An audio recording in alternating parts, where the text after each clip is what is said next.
en su gobierno hubo represión. Y me dijo, profesor, si usted va a empezar a contar muertos, va a perder conmigo, porque en su democracia, hasta el día de hoy, ha muerto mucho más gente que en mi dictadura férrea y criminal. Y otra vez me quedaba callado. No, ese libro es así, pues. El tipo yo le voy dando y el tipo me va dando, pues. Hay que llamarlo la verdad. ¿El libro es? Habla el general Marco Pérez Jiménez. Bueno, se lo recomiendo, no por mí. Realmente para ese periodo, ese libro es indispensable. Ese libro y mi libro con Pedro Estrada, pero Estrada habló. Los libros indispensables y uno que va a salir sobre ese periodo dictatorial, que es mi libro con el doctor Pinzón, con Rafael Pinzón. Es un libro también fuera de serie. Saldrá pronto. Bien, entonces ahí estamos en el periodo prejimenista. Y viene la guerra del 58. La guerra del 58. La guerra para acabar con el prejimenismo. Y se abre la guerra democrática de 40 años. Que dejó en el camino unos 5.000 muertos. El periodo democrático, representativo. Hay el cruce de la intervención cubana, la intervención anticubana, el cruce del excomunista Betancourt contra los comunistas actuales, la debacle del Partido Acción Democrática, los diferentes grupos, en fin. Ahí viene un periodo terrible que culmina con el 27 de febrero de 1989. Nada menos nada. Una culminación terrible. El agotamiento de un tiempo. El vacío de que hemos hablado en otras oportunidades. Donde la guerra está más presente que nunca. Y en ese tiempo de vacío, en ese tiempo de confusión, en ese tiempo de tantas contradicciones, tanta incertidumbre, tanto vacío, se levanta la conspiración de los Comecate, encabezados por el señor Chávez. Y aquí estamos viviendo o padeciendo la misma historia de los mismos 203 años. La misma guerra,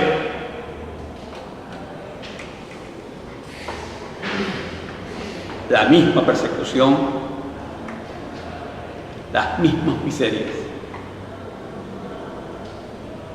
la misma necesidad de una búsqueda para un tiempo diferente.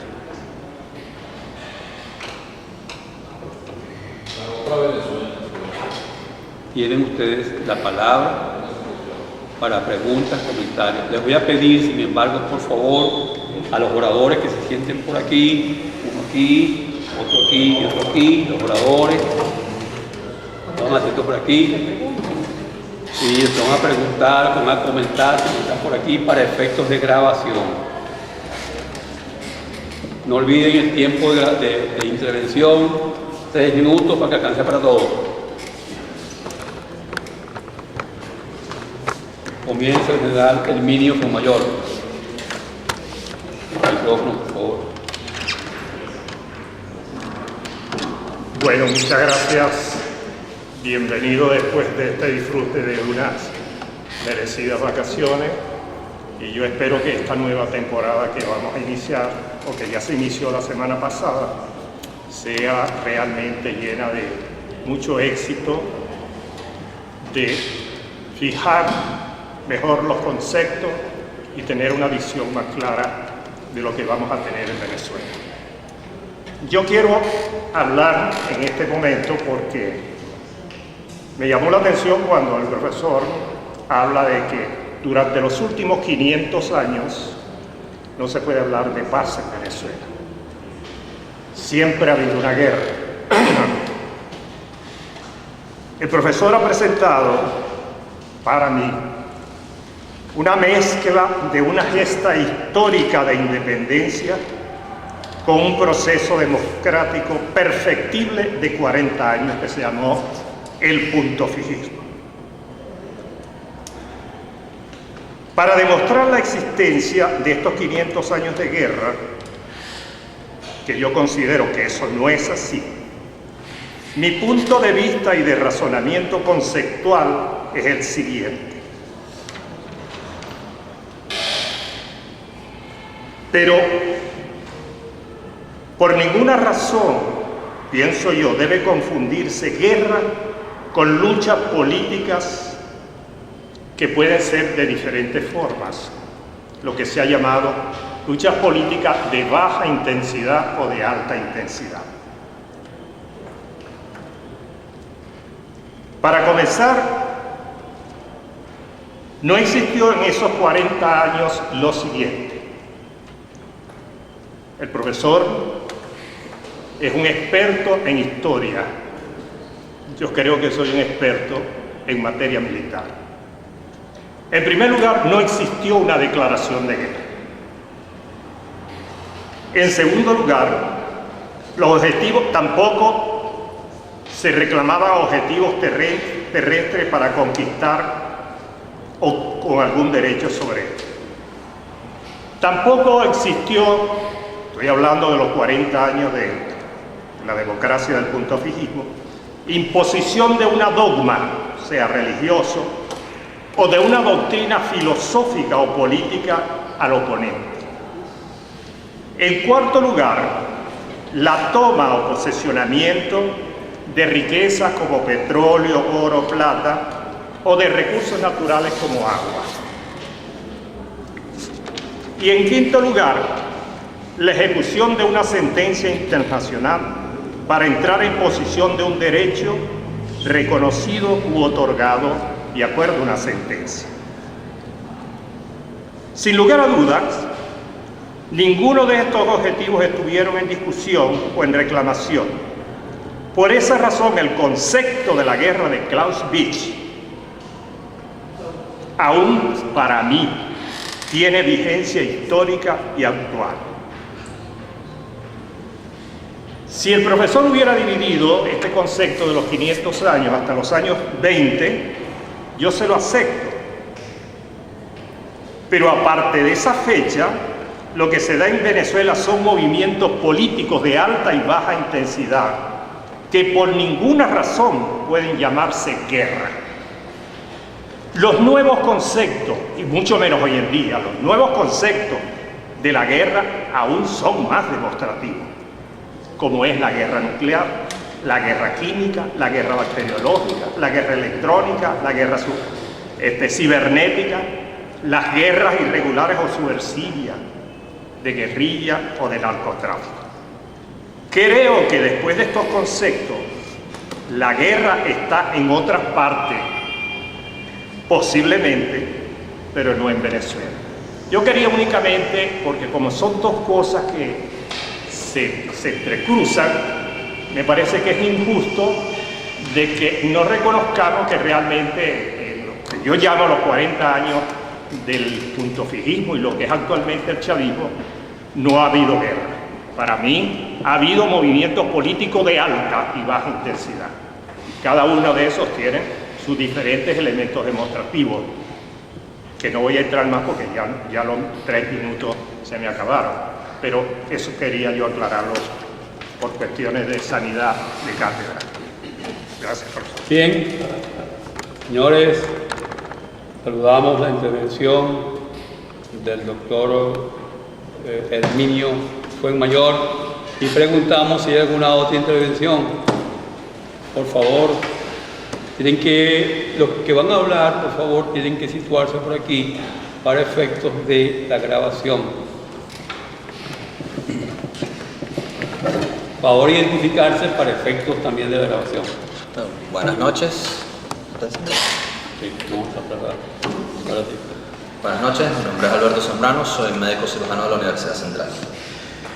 Yo quería hacer un pequeño comentario sobre el impacto que ha significado 14 años de cruentas masacres todos los fines de semana en Venezuela.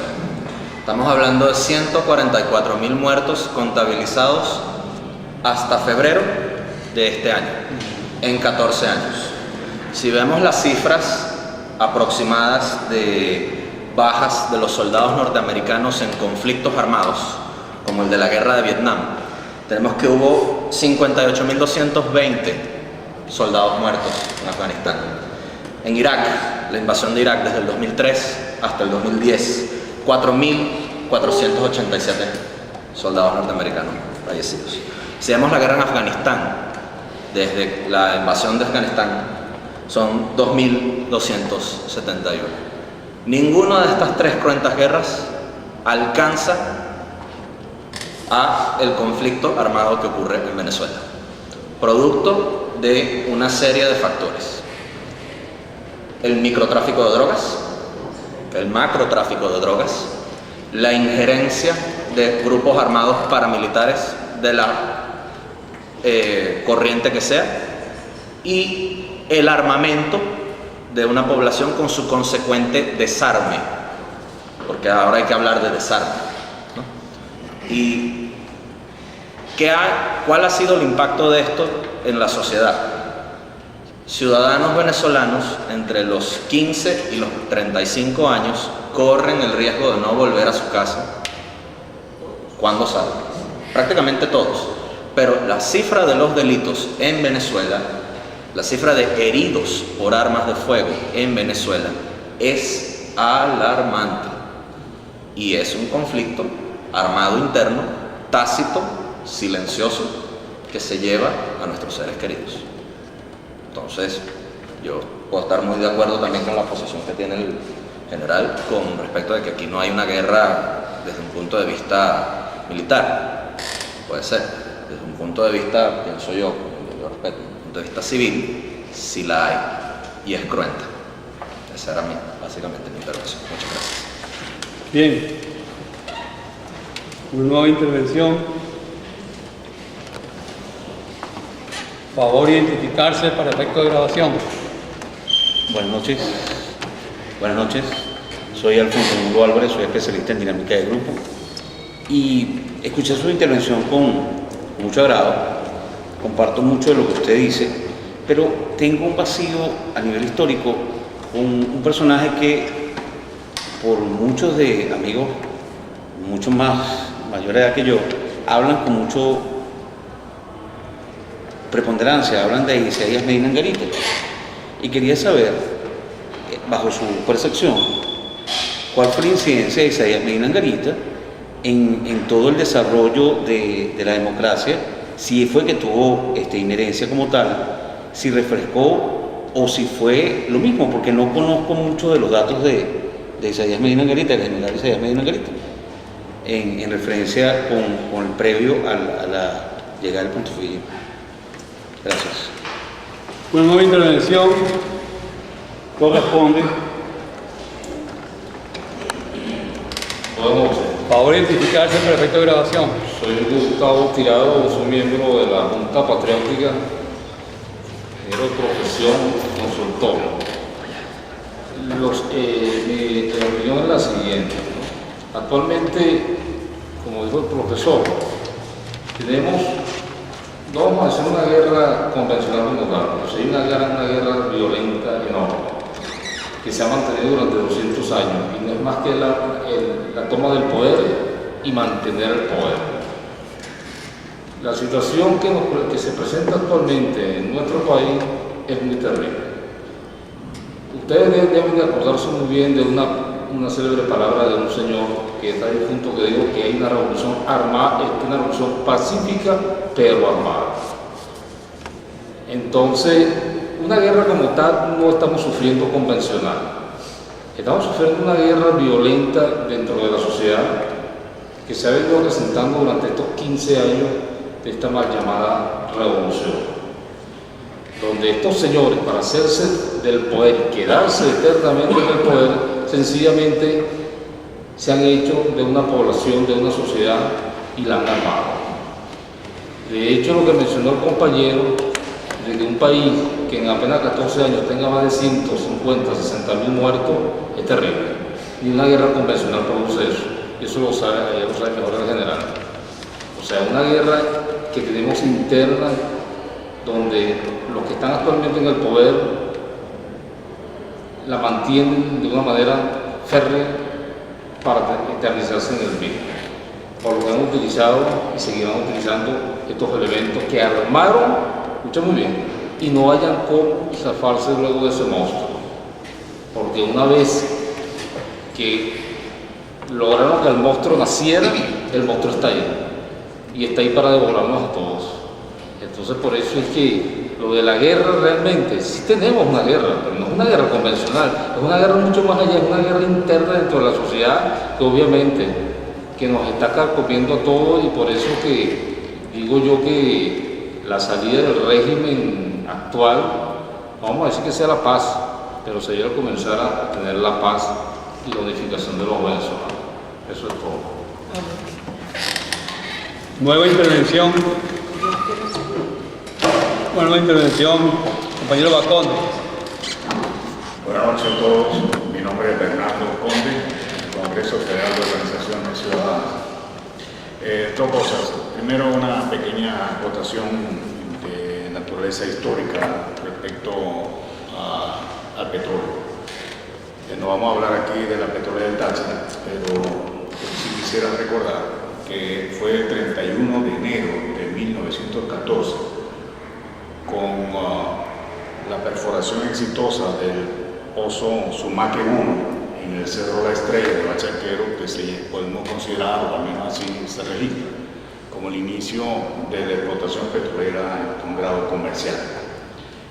Sabemos todos que en noviembre de 1922, con el reventón, el Barroso, que estuvo fluyendo nada más y nada menos que durante más de un mes, un poquito más de un mes, a 100.000 barriles por día. La cantidad bárbara, obviamente no tenían forma de controlarlo con la tecnología existente de aquel entonces, pero sí dio como consecuencia la alerta mundial del potencial petrolero que tenía Venezuela. Y ahí podríamos decir que comenzó ciertamente la era petrolera en Venezuela. Con respecto a la temática histórico-política, sobre todo en el momento actual, yo no sé si le entendí bien al profesor, en el sentido que,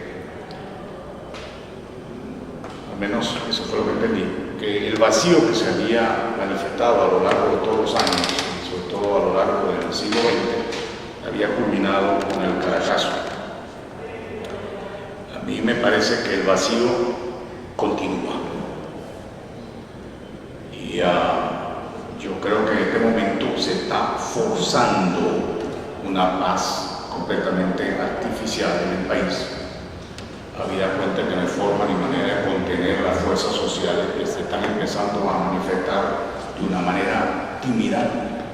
Creo que está en el ánimo de todos y es casi la comidilla de todos los días el posible estallido social, que a lo mejor no va a ser de la misma forma del Caracazo.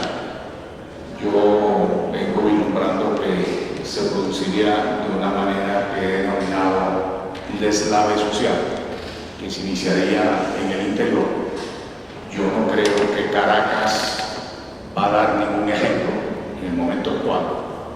Habida cuenta que hay mucho mayor control y además Caracas está siendo mimada por el régimen para que aquí no haya apagones eléctricos, haya excesiva normalidad y que aquí haya tantos suministros a pesar de las carencias que todos observamos y que el régimen pretende ocultar y que pretende además acallar, como hemos visto en el día de hoy con un nuevo requerimiento de tipo administrativo contra Globovisión. Y no hay forma de que esto lo pueda parar. De tal manera que cuando vemos que incluso la gente viene a hacer mercado a Caracas, o le dice a los familiares que le hagan un mercado y se lo lleve para el interior, pues bueno, ustedes se pueden imaginar cementerio, o cuando en Maracaibo la gente se comunica de temprano en la mañana para dar, como si fueran GPS, las coordenadas donde se puede conseguir papel toaleto, donde se puede conseguir leche, donde se puede conseguir esto. De tal manera que diera la impresión de que esto está avanzando. El gobierno no tiene forma de parar esto porque la carencia es extremadamente elevada. Sabemos que las reservas internacionales operativas están en unos niveles tan bajos que no llegan ni siquiera para una semana de importaciones. De tal manera que a mí no me trae nada que en algún sitio, de repente de manera sorpresiva, como por lo menos, al menos fue para mí lo que ocurrió en el estado de Amazonas, pudiera ocurrir algo que fuera luego secundado por otro estado, por otro estado, por otro estado, como ficha de dominó, se van a ir cayendo una por otra. Probablemente Caracas sea la última en pronunciarse y sería algo así como la guinda de la torta. Muchas gracias. Bien, continúa la profesora Marisol Sarria. ¿Así? Está prendida. Bueno, yo me llamo Marisol Sarria, no soy historiadora, soy abogado. Mi conocimiento de historia viene de lecturas y de la sobremesa en la casa de mis mayores, que vivieron todo el siglo XX y participaron en la historia del siglo XX, muchos de ellos. Yo quería decirle al profesor que en mi conocimiento, yo entiendo que el general López Contreras fue el fundador del Estado moderno, creó las instituciones jurídicas de la Contraloría General de la República, el Banco Central de Venezuela, la codificación del trabajo, las primeras leyes de transición hacia la democracia y para la alfabetización de Venezuela, que era analfabeta, y una cantidad de instituciones jurídicas. Recortó el lapso de duración de la presidencia suya de 7 años a 5, se planificó la incorporación de la mujer al voto, se planificó un proyecto de alfabetización para abrir al voto directo en 1948 y recuerdo que en mi casa, cuando hablaban, yo era niña y yo no podía hablar en la mesa, cuando terminaba la sobremesa yo preguntaba a mi papá, lo que dijo el señor tal no es verdad. Mi papá me decía, no, sí es verdad, ¿cómo que no es verdad?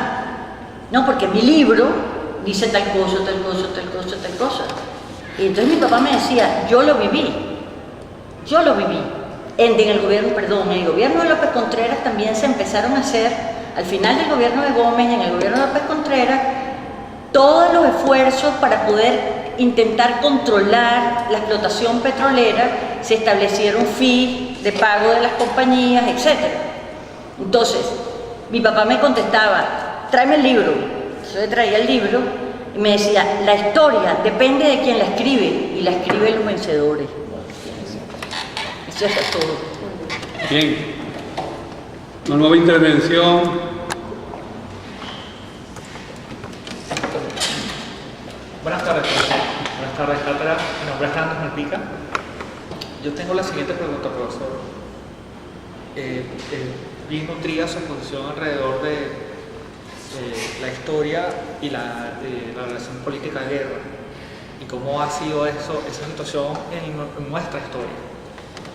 Mi pregunta es la siguiente: esta guerra, podríamos concluir que realmente no ha sido unidireccional y clásica, es decir, entre un bando que desea el poder y otro que lo pierde, sino que tiene un frente oculto que es contra la gente, para que la gente no despierte. Eso es todo. Nueva intervención, compañero. Buenas noches, mi nombre es Carlos Pestana, soy estudiante de Historia de esta casa de estudios. Como una acotación o un comentario, yo creo que nosotros hemos olvidado la guerra como un concepto semántico, la guerra como el concepto de urgencia. ¿Y para qué digo esto? Muchas veces han utilizado el concepto de guerra para justificar sus errores. Actualmente estamos plagados de publicidad que habla de guerra contra el hambre, guerra eléctrica, guerra a la especulación, guerra económica y para mí uno de los peores, independencia continua. ¿Una independencia contra quién? ¿Contra qué enemigo? Contra un enemigo fantasma como el del Pol Pot. Entonces nosotros nos preguntamos, ¿esta guerra como urgencia, postergadora de la democracia, de la libertad y de las promesas incumplidas por esos gobiernos, ha sido solamente utilizada desde Bolívar hasta los gobiernos actuales de Chávez, o también fue un uso de la democracia? Entonces tenemos que resaltar, ¿por qué nosotros tenemos esta guerra interna en cada uno de los venezolanos? Siempre es el concepto de la batalla contra un enemigo que nunca determinamos, un enemigo que no nos atrevemos a ver o aceptar que nosotros somos nuestros propios enemigos, es decir, nuestra propia ineficacia, nuestra propia desidia, o que debemos afrontar eso nosotros mismos. Muchas gracias. Nueva intervención, profesora. Buenas noches, María Antonia de la Parte. ¿Sí? ¿Aprendí? María Antonia de la Parte, médico y profesor de esta universidad, profesora titular de la Facultad de Medicina. Yo realmente estoy de acuerdo con todos los planteamientos que se han hecho y estoy totalmente de acuerdo con el profesor como historiador en su visión de la guerra. Pero yo quisiera plantear la guerra versus ausencia de paz. Y paz, realmente la paz es igual a justicia. Y en los 40 años que yo tengo viviendo en Venezuela, no he visto justicia por ningún lado. Y no la veo ni a nivel pequeño ni a nivel macro. O sea, realmente una sociedad sin instituciones que cumplan el cometido para permitir la civilidad en un país, nunca va a estar en paz. Y es un concepto más bien filosófico que militar, de lo cual desconozco historia, sé muy poco de historia, vengo aquí a aprender y sinceramente, si no forzamos para que nuestras instituciones funcionen, jamás tendremos paz y permaneceremos en una guerra permanente. De manera que estamos en guerra, a mi juicio, a pesar de que no está declarada. Una nueva intervención, compañero. Buenas noches. Gracias. Buenas noches, mi nombre es Alejandro Gámez, soy estudiante de Ciencia Política de la Universidad Simón Bolívar. Profesor, yo quería una reflexión de usted sobre si este gobierno, el caos que reina en las calles, es un caos adrede, un caos planificado, entre comillas, para mantenerse en el poder. Mientras yo estoy pendiente de sobrevivir el día a día, me están desmontando el sistema democrático, el débil sistema democrático que tenemos. Otra cosa, yo también veo un pre-estallido social en la sociedad venezolana, pero una noticia que pasó por debajo de la mesa, hace algunos meses el gobierno sacó al ejército a la calle a cumplir funciones de policía. No está en el fondo, en el trasfondo de esto, que está sacando al ejército para que conozca el terreno, previendo ese estallido social. Gracias. ¿Alguien más? Si así no fuere, no hay ninguna otra intervención, paso a comentar. Hay una nueva intervención.